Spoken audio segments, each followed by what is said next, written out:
Assalamualaikum warahmatullahi wabarakatuh. Selamat siang. Perkenalkan, saya Apoteker Yoga Dwi Saputra, Master Pharmaceutical Science.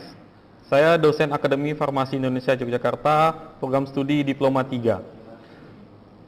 Di Akademi Farmasi Indonesia Yogyakarta, saya biasa dipanggil Pak Yoga ya.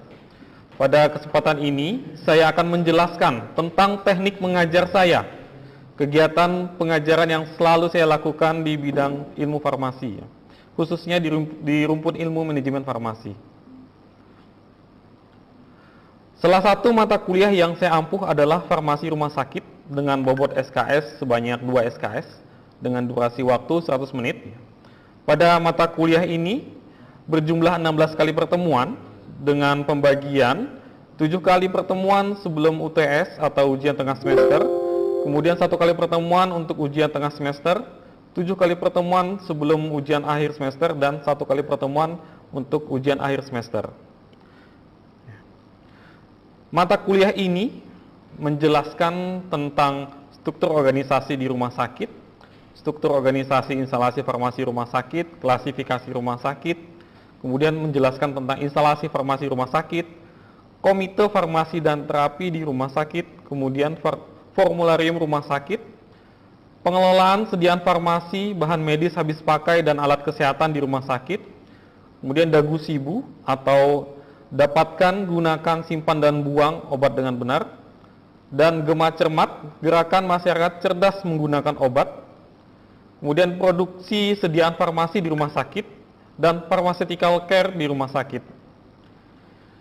Capaian pembelajaran lulusan atau CPL yang dibebankan pada mata kuliah ini adalah agar mahasiswa mampu menjelaskan struktur organisasi di rumah sakit, baik struktur organisasi inti di rumah sakit maupun struktur organisasi instalasi farmasi di rumah sakit, kemudian mampu menjelaskan tentang formularium rumah sakit, pengelolaan sediaan farmasi, bahan medis habis pakai, dan alat kesehatan di rumah sakit, dagu sibu, dapatkan, simpan, dan buang obat dengan benar, dan gema cermat, gerakan masyarakat cerdas menggunakan obat, serta pharmaceutical care di rumah sakit.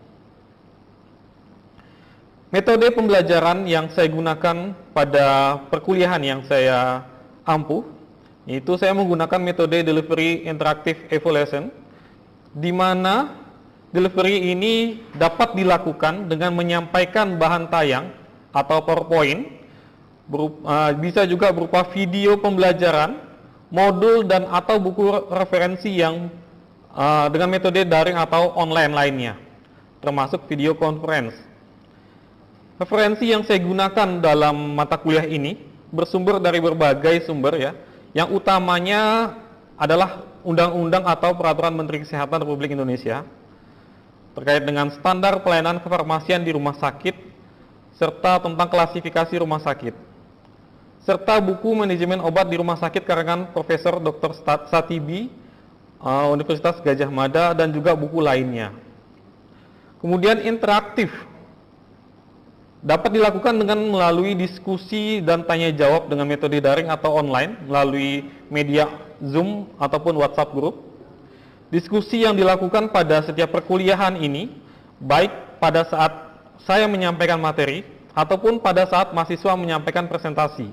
Nah, ini kita sisipkan sesi diskusi dan tanya jawab pada setiap momen gitu, atau pada setiap sesi. Kemudian yang ketiga adalah assessment. Ini dapat dilakukan melalui penugasan ya, dan juga kuis melalui e-learning Akademi Farmasi Indonesia Yogyakarta ataupun Google Classroom, di mana tugas yang saya berikan ini memiliki 2 sifat atau 2 jenis. Yang pertama adalah penugasan secara individu, kemudian yang kedua adalah kelompok. Dan tugas individu ini biasanya yang saya berikan adalah berupa penugasan individu atau pribadi, bisa berupa pembuatan video edukasi, pembuatan leaflet, brosur, dan lain sebagainya. Yang kemudian tugas ini kemudian saya minta untuk diupload ke media sosial seperti Instagram gitu ya, dan lainnya. Kemudian yang kedua adalah tugas kelompok. Ini saya berikan berupa diskusi dengan beberapa tema, di mana setiap kelompok nanti akan saya berikan tema ya. Ada juga kelompok yang memiliki tema yang sama dengan kelompok lainnya, kemudian saya akan pilih kelompok yang terbaik yang menyajikan presentasi yang paling baik. Nah, kelompok yang terbaik tersebut yang kemudian akan saya berikan kesempatan untuk melakukan presentasi di kelas dan dilanjutkan dengan sesi diskusi dengan teman-teman sekelasnya. Dengan menggunakan metode ini, saya dapat meningkatkan interaksi mahasiswa dan dosen ya, dan juga dapat menambah pendalaman pemahaman mahasiswa dalam mata kuliah saya. Sebelum kuliah, biasanya saya melakukan kontrak belajar dengan mahasiswa untuk menyepakati aturan atau komponen penilaian pada mata kuliah saya. Dalam mata kuliah ini, aturan yang diterapkan, mahasiswa wajib memiliki presensi kehadiran mahasiswa minimal 75% dari total 100%. Kemudian komponen penilaian yang saya sepakati dengan mahasiswa terhadap hasil belajar mahasiswa ya, ini dibagi menjadi beberapa komponen. Yang pertama adalah tugas atau penugasan, ini baik individu ataupun kelompok. Ini saya berikan bobot sekitar 50%. Kemudian yang kedua adalah ujian tengah semester, ini dengan bobot nilai 20%. Kemudian ujian akhir semester dengan bobot nilai 20%, dan keaktifan dengan bobot nilai 10%. Pada komponen penilaian ini, saya memberikan porsi penugasan dengan bobot nilai yang lebih besar ya. Tujuannya agar dapat menilai proses pembelajaran yang dilakukan oleh mahasiswa ya, sehingga dosen tidak hanya berfokus pada hasil akhirnya saja, tetapi bisa menilai proses pembelajaran yang dilalui oleh mahasiswa itu sendiri. Kemudian penugasan yang diberikan ini tujuannya agar untuk membuat mahasiswa memiliki kemampuan untuk menyelesaikan masalahnya sendiri atau masalah yang dihadapi, serta mahasiswa memiliki kemampuan untuk bekerja dalam tim atau kelompoknya. Pada mata kuliah ini diberikan bobot keaktifan juga ya, dengan bobot nilai 10%, tujuannya agar mahasiswa termotivasi untuk aktif berdiskusi dan juga tanya jawab terkait dengan materi yang disampaikan. Terkait dengan rubrik penilaian, saya membagi beberapa komponen ya. Yang pertama tentang presentasi. Ini saya berikan tiga kriteria. Yang pertama excellent, ini dengan bobot nilai 80 sampai dengan 100, di mana mahasiswa dapat menjelaskan materi dengan sangat baik, kemudian menjelaskan tidak monoton melihat PowerPoint saja atau ada interaksi dengan audiens.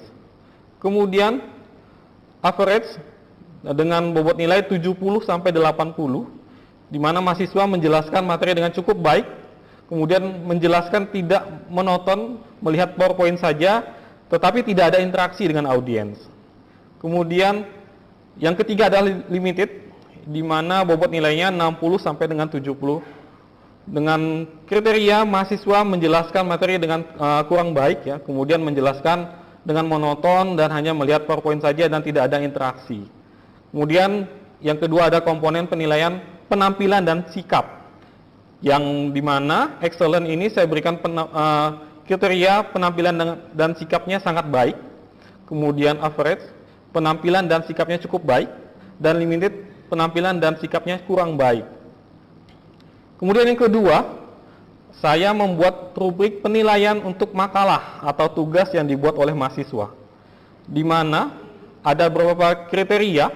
Yang pertama tentang kesesuaian dengan format, kemudian isi makalah atau isi tugasnya itu sendiri, dan yang ketiga adalah keterbaruan referensi, di mana bobot untuk nilai excellent 80 sampai dengan 100%, ini memiliki format sesuai dengan penulisan makalah atau yang panduan yang telah diberikan. Kemudian isi makalahnya benar menjawab kasus yang diberikan, kemudian sangat baik dalam menuliskan pengertian penggolongan mekanisme kinerja dan indikasi kontraindikasi efek samping obat dan lain sebagainya. Kemudian keterbaruan referensi 80 sampai dengan 100% menggunakan referensi kurang dari 10 tahun terakhir. Kemudian yang kedua adalah average, ini dengan bobot nilai 70 sampai 80, di mana formatnya cukup sesuai dengan format penulisan makalah atau penugasan yang saya berikan. Kemudian isi makalahnya ini benar menjawab kasus yang diberikan, kemudian cukup baik dalam menuliskan pengertian serta mekanismenya. Kemudian yang terakhir adalah keterbaruan referensi 60 sampai dengan 79% menggunakan referensi kurang dari 10 tahun terakhir. Dan yang terakhir adalah limited, ini formatnya kurang sesuai dengan format penulisan makalah, kemudian isi makalahnya benar menjawab kasus yang diberikan, tetapi kurang baik dalam menuliskan pengertian, penggolongan, mekanisme, dan lain sebagainya, serta keterbaruan referensi 40-59% menggunakan referensi kurang dari 10 tahun. Kemudian rubrik keaktifan di kelas, ya. Di sini saya juga membagi menjadi tiga komponen, tiga kriteria penilaian, excellent, average, dan limited, di mana untuk mahasiswa yang mendapatkan komponen penilaian excellent, ini sangat aktif dalam bertanya atau menjawab pertanyaan, baik yang disampaikan oleh saya sebagai dosen maupun juga dari teman-temannya. Kemudian yang kedua, average, ini cukup aktif dalam bertanya atau menjawab, dan yang ketiga, limited, ini kurang aktif dalam bertanya atau menjawab. Baik, proses pembelajaran pada mata kuliah ini saya bagi menjadi 3 tahap. Yang pertama adalah pendahuluan, kemudian yang kedua ada inti materi, dan yang ketiga adalah penutup. Pada tahap pendahuluan, saya akan mengawali dengan salam, kemudian dilanjutkan dengan berdoa menurut keyakinan masing-masing. Selanjutnya saya akan menyapa mahasiswa dengan menanyakan kabar, ya, kemudian memberikan motivasi dengan kalimat bijak atau motivasi, atau melakukan ice breaking. Selanjutnya menyampaikan tema atau capaian pembelajaran dan mereview materi pada pertemuan sebelumnya. Pada tahap kedua, yaitu inti materi, saya akan menyampaikan materi terkait dengan mata kuliah yang akan saya bawakan, ya, atau saya ampuh sesuai dengan tema pada pertemuan yang berjalan pada saat itu. Dan tidak lupa dengan diselingi dengan diskusi serta tanya jawab dengan mahasiswa. Pada tahap ketiga, ini yaitu penutup, saya melakukan review kembali kepada materi yang telah saya sampaikan, kemudian memberikan feedback kepada mahasiswa yang bertanya, ya, atau berdiskusi, serta menyimpulkan dari hasil diskusi tersebut. Dan kemudian dilanjutkan dengan melakukan presensi mahasiswa dengan memanggil nama mahasiswa satu persatu, serta ditutup dengan salam. Demikian teknik pengajaran yang saya gunakan. Setelah ini saya akan menampilkan proses mengajar saya di kelas, terutama pada saat sesi presentasi diskusi berkelompok. Terima kasih atas perhatiannya, kurang lebihnya mohon maaf, saya tutup. Wassalamualaikum warahmatullahi wabarakatuh.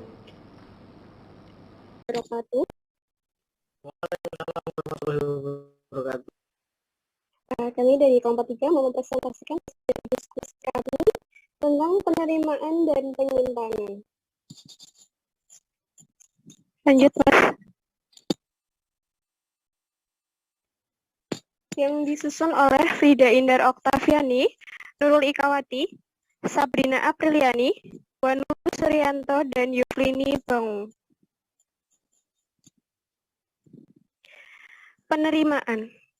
Penerimaan merupakan kegiatan untuk menjamin kesesuaian jenis, spesifikasi, jumlah, mutu, waktu penyerahan, dan harga yang tertera dalam kontrak atau surat dengan kondisi fisik yang diterima. Semua dokumen terkait penerimaan barang harus disimpan dengan baik. SOP penerimaan. 1. Absahan faktur nama dan alamat pedagang besar farmasi atau PBF, serta tanda tangan penanggung jawab dan stempel PBF. 2. Mencocokkan faktur dengan obat yang datang meliputi jenis dan jumlah serta nomor bed sediaan. 3. Memeriksa kondisi fisik obat meliputi kondisi wadah dan sediaan serta tanggal kadaluarsa. Bila rusak, maka obat dikembalikan dan diminta ganti. 4. Setelah selesai diperiksa, faktur ditandatangani dan diberi tanggal serta distempel. 5. Faktur disimpan dengan baik.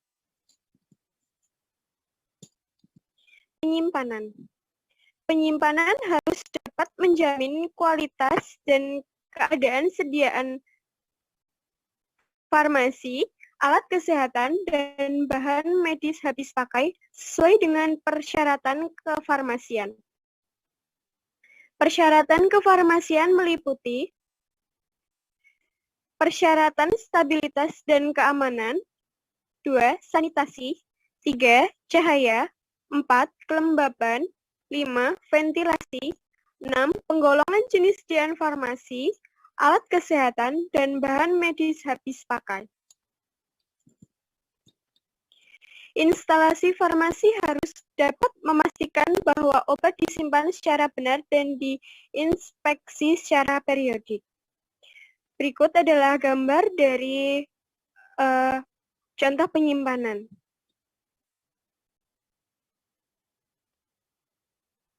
Komponen yang harus diperhatikan antara lain 1. Obat atau bahan kimia diberi label yang secara jelas terbaca memuat nama, tanggal pertama kemasan dibuka, tanggal kadaluarsa, dan peringatan khusus. 2. Elektrolit konsentrasi tinggi tidak disimpan di unit perawatan kecuali untuk kebutuhan klinis penting. 3. Elektrolit konsentrasi tinggi disimpan pada unit perawatan pasien dilengkapi dengan pengaman, harus diberi label yang jelas dan disimpan pada area yang dibatasi ketat untuk mencegah penata laksanaan yang kurang hati-hati. Selanjutnya, sediaan farmasi, alat kesehatan, dan bahan medis habis pakai yang harus disimpan terpisah. 1. Bahan yang mudah terbakar disimpan dalam ruang tahan api dan diberi tanda khusus bahan berbahaya. 2. Gas medis disimpan dengan posisi berdiri, terikat, dan diberi penandaan untuk menghindari kesalahan pengambilan jenis gas medis. 3. Penyimpanan tabung gas medis kosong terpisah dari tabung gas medis yang ada isinya. 4. Penyimpanan tabung gas medis di ruangan harus menggunakan tutup demi keselamatan.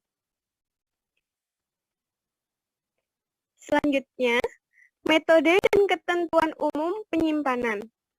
1. Disusun berdasarkan kelas terapi, bentuk sediaan dan jenis sediaan farmasi, alat kesehatan, dan bahan medis habis pakai. 2. Alfabetis. 3. Menerapkan prinsip sistem FIFO dan FIFO. 4. Obat-obatan LASA tidak ditempatkan berdekatan dan harus diberi penandaan khusus untuk mencegah terjadinya kesalahan pengambilan obat. 5.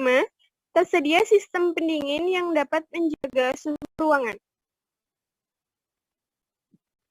Kemudian, tempat penyimpanan harus mudah diakses dan terhindar dari penyalahgunaan dan pencurian. Menggunakan rak atau lemari dalam jumlah cukup untuk membuat obat. Selanjutnya, obat harus disimpan dalam kondisi yang menjaga stabilitas bahan aktif hingga digunakan oleh pasien. Dan melakukan pemantauan secara berkala terhadap tempat penyimpanan. Menurut Permenkes RI nomor 72 tahun 2016, rumah sakit harus dapat menyediakan lokasi penyimpanan obat emergensi untuk kondisi kegawat daruratan. Pengelolaan obat emergensi menurut Permenkes RI nomor 72 tahun 2016 harus menjamin 1. Jumlah dan jenis obat sesuai dengan daftar obat emergensi yang telah ditetapkan. 2. Tidak boleh tercampur dengan persediaan obat untuk kebutuhan lain. 3. Bila dipakai untuk keperluan emergensi harus segera diganti. 4. Dicek secara berkala apakah ada yang kadaluarsa. 5. Dilarang untuk dipinjam untuk kebutuhan lain. Berikut merupakan emergency kit dari contoh Rumah Sakit PKU Muhammadiyah Gamping.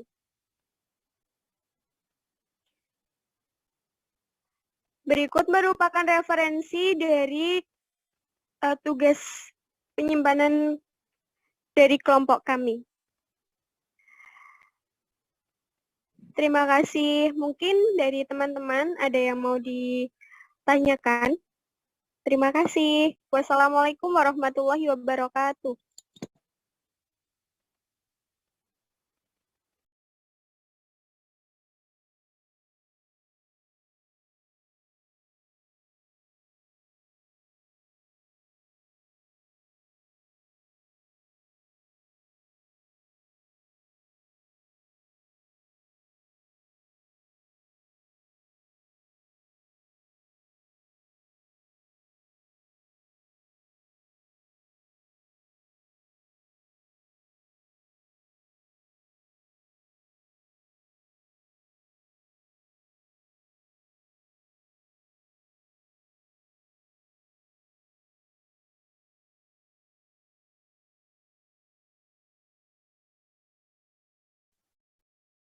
Oke, silakan kelompok 3 kelas 5A ya. Untuk menanggapi mungkin ada yang berbeda mungkin dari apa yang disajikan dari kelompok 3 kelas 5B atau dari teman-teman yang lain, silakan untuk menanggapi atau bertanya, silakan.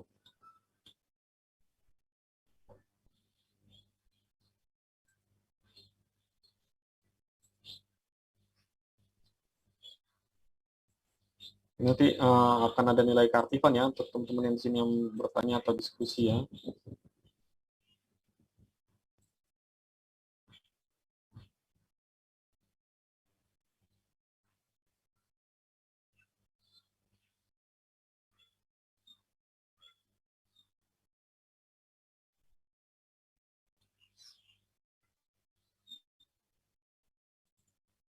Monggo,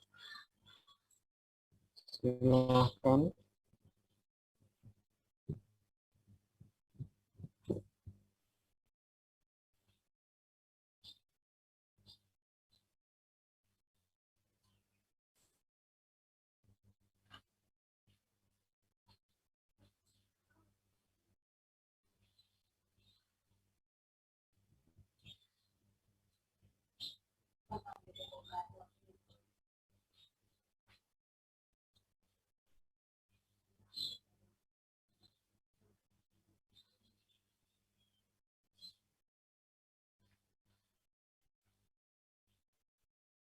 Ada?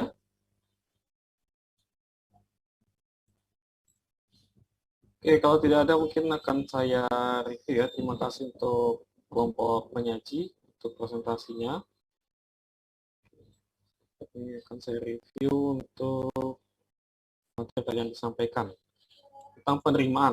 Oke.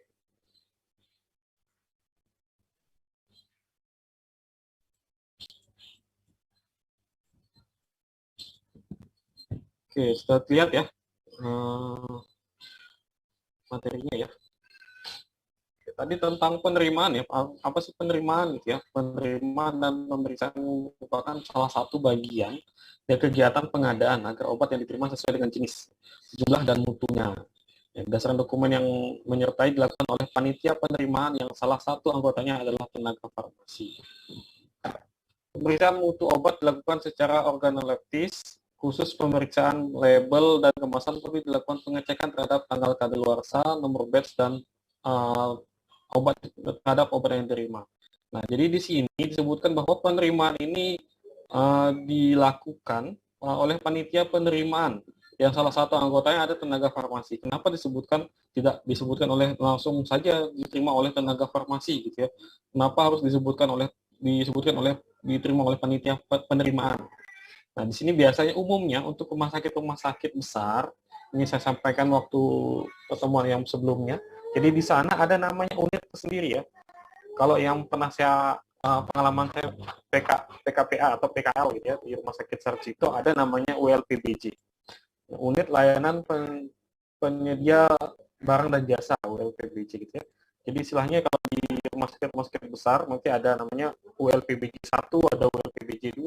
Nah, mungkin sebutannya beda-beda lagi gitu ya untuk tiap-tiap rumah sakit. Nah, jadi biasanya bagian yang ULPBJ 1 ini bagian pengadaan, kemudian ULPBJ 2 bagian penerimaan. Gitu ya. Nah, di sini memang dibentuk unit tersendiri ya agar tadi uh, tidak ada kepentingan di sana, tidak ada kepentingan oknum-oknum atau pihak-pihak yang mengambil keuntungan dari proses pengadaan atau penerimaan, sehingga butuh bagian yang terpisah antara bagian pengadaan dan juga penerimaan ya. Mungkin Anda ketahui ya kalau misalnya bagian penerimaan ini tentu pengadaan ini tentunya akan banyak berinteraksi dengan pihak luar, sehingga kadang dalam proses pengadaan ini bisa jadi terjadi mungkin nepotisme, misalnya diiming-imingi hadiah-hadiah tertentu ya. Kalau misalnya sampai yang memesan itu juga, kemudian yang menerima itu juga, maka ya besar kemungkinan akan terjadi seperti itu. Tapi untuk mengantisipasi hal tersebut, biasanya rumah sakit besar sudah memisahkan antara bagian pengadaan dan juga bagian penerimaan, sehingga ketika ada barang sesuatu yang di luar pemesanan ya maka akan bisa dapat dikonfirmasi seperti itu. Nah, di sini kalau misalnya rumah sakitnya ini tadi ada unit tersendiri, memang harus ada tenaga farmasi yang tergabung dalam panitia penerimaan tersebut.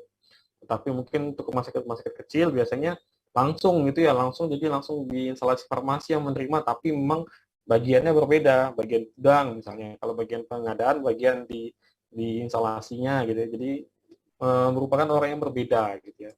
Atau mungkin di pengalaman di tempatnya Mas Wanu bagaimana Mas Wanu? Tahu nggak? Kalau bagian ini kurang tahu saya, Pak. Mau tahu ya. Nah, biasanya seperti itu ya.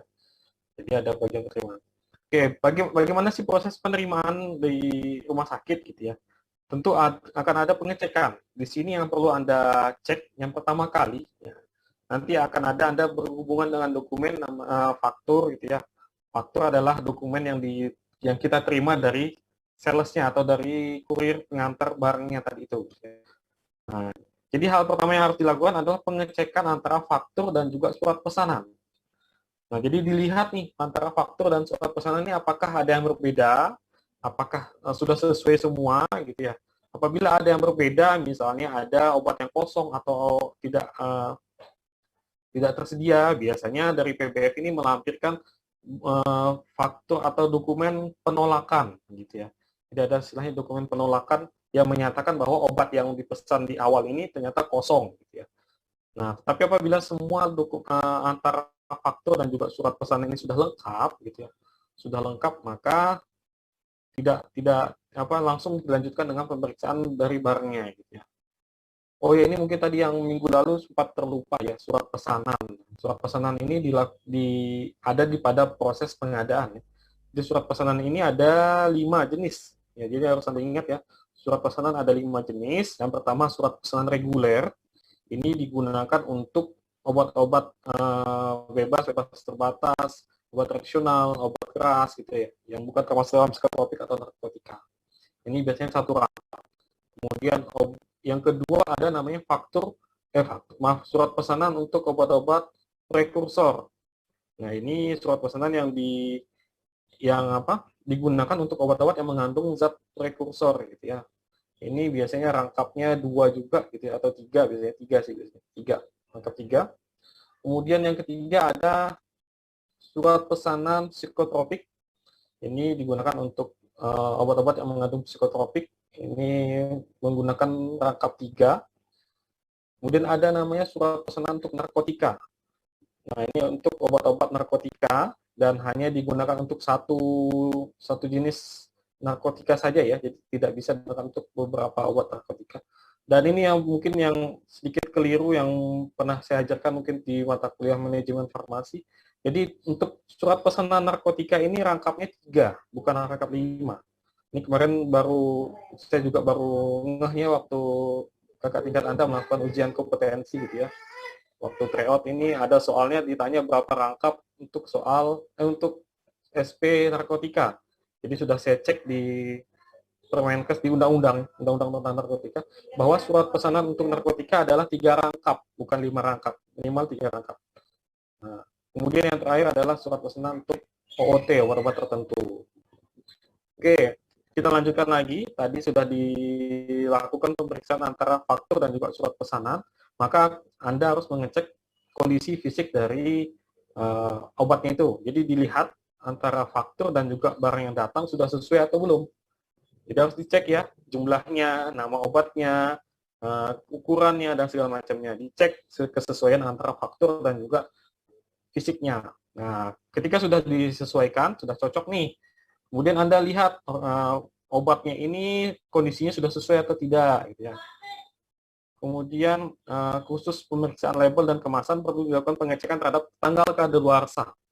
Nah, ini penting sekali ketika Anda di rumah sakit terutama ya, karena obat yang akan di rumah sakit ini biasanya waktunya akan lama gitu ya. Kira-kira ada yang tahu nggak waktu kadaluarsa untuk obat yang diterima di rumah sakit berapa lama? Minimal berapa tahun?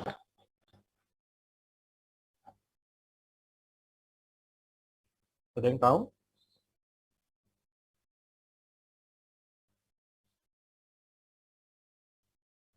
Berapa tahun? Ya, kelompok penyaji ada yang tahu nggak? tanggal kadaluarsa untuk di penerimaan obat berapa tahun?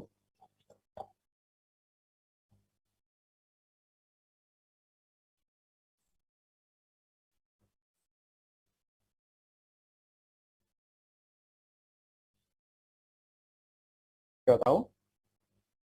Oke, untuk tanggal kadaluarsa obat yang diterima ini minimal 2 tahun.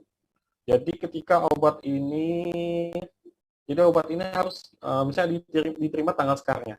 Expirednya harus pada bulan Oktober tahun 2023 minimal gitu ya. Nah, minimal seperti itu. Terus bagaimana kalau misalnya ternyata obat yang diterima ini ED-nya kurang dari 2 tahun atau 1 tahun lebih gitu ya. Nah, ini monggo ini disesuaikan dengan kebijakan masing-masing rumah sakit.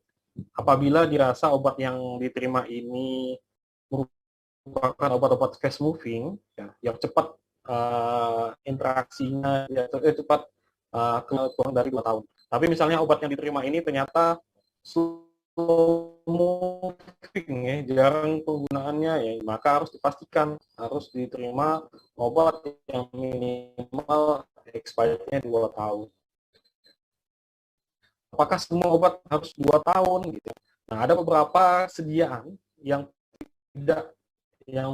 mungkin tidak bisa kita lakukan untuk penerimaannya 2 tahun. Nah, ini contohnya vaksin. Vaksin ini merupakan sediaan yang jangka waktu penyimpanannya memang pendek gitu ya. Bisa diterima minimal 6 bulan. Jadi minimal 6 bulan expirednya boleh diterima. Nah, apabila kurang dari 6 bulan nanti tadi sama ya, disesuaikan sesuai dengan kebijakan masing-masing. Nah, karena vaksin ini merupakan sediaan yang memang untuk penyimpanan jangka tidak bisa terlalu lama ya. Beda halnya dengan tablet dan lain semacamnya. Oke, kemudian setelah dicek tanggal kadaluarsanya, kemudian dicek nomor batch-nya. Gitu ya. Nomor batch itu yang di kemasan ini kan kalau Anda lihat kan itu kan kode produksi ya, istilahnya kayak gitu ya. Nomor batch-nya ya. Buat apa ketika obat itu sampai kita cek nomor batch-nya? Kira-kira buat apa?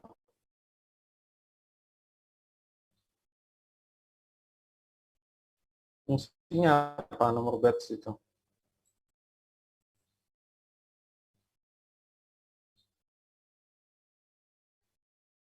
Apa?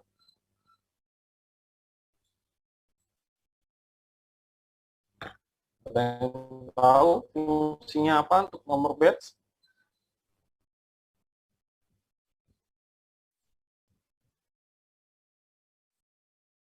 Halo, nggak ada yang tahu?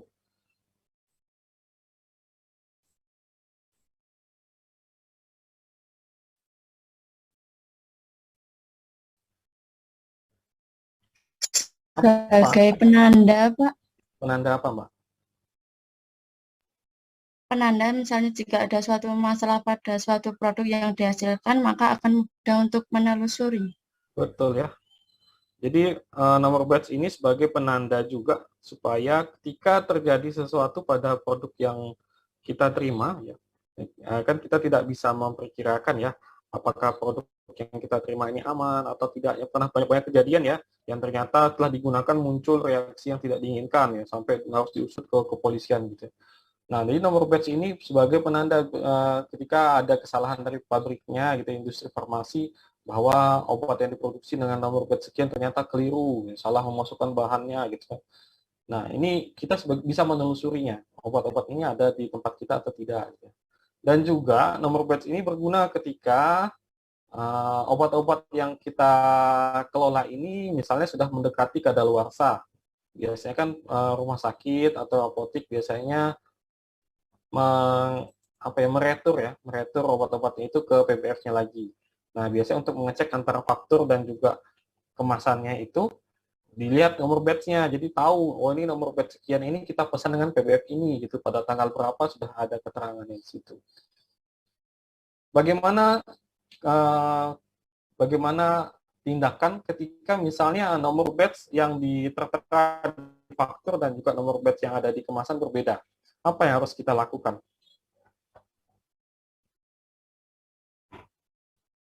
jika nomor batch yang ada di kemasan dan juga di faktur ini ternyata berbeda nih gitu ya, tidak sama gitu. Kira-kira apa yang harus kita lakukan tindakannya? Ditulis sesuai dengan yang ada di botol, Pak. Jadi nanti di faktur itu ditulis sesuai dengan apa yang batch di botol tersebut, Pak. Oke, gitu ya.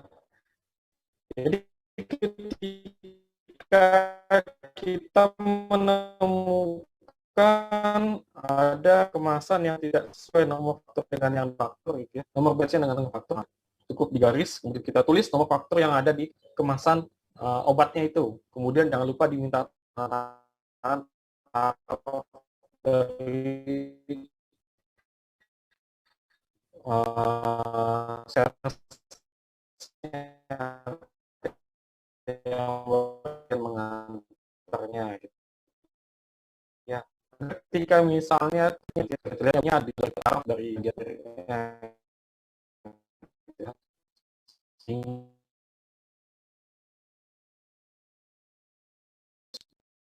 bolak